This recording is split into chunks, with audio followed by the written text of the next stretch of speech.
Өмірінде ауруханаға барып көрмеген, укол салдырмаған 85 жасар бір әжейден керемет рецепт сұрап алдым. Осындай құнды, пайдалы ақпараттармен сіздермен бөліспесем болмайды. Әжейдің жасы 85-те. Қан қысымы, буын ауруы, артық салмақ деген мүлде жоқ. Жасы тура 60-тар шамасы секілді. Ұяттың бәрін жинап тастадым да, әжейді сұрақтың астына алдым. Әже өзінің өмір сүру ұзақтығына әсер еткен бір сусынның сырымен бөлісті. Бұл сусынды ішкенде бауыр тазарып, жүрек қан тамыр ауруларының алдын алып, иммундық жүйе нығайып, ағзадағы токсиндер тазаланып, қабыну ауруларының алдын алады екен. Тіпті тыныс алу жүйесінің жұмысын жақсартады. Бізге бар болғаны 2 лимон. Лимонды тілік етіп тураймыз, сосын кішкене имбирді бөліктерге бөлеміз.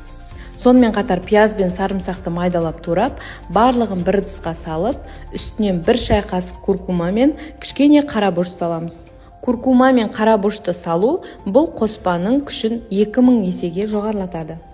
Барлық заттарды жарты литр суда қатты отта қайнатып аламыз. Суыған соң таза ыдысқа құйып, суытып ішеміз. Дәміне қарай табиғи бал қоссаңыз болады. 14 күн бойы аш қарында пайдаланатын болсаңыз, жоғарыда айтылған аурулардың бәрінен құтылатын боласыз.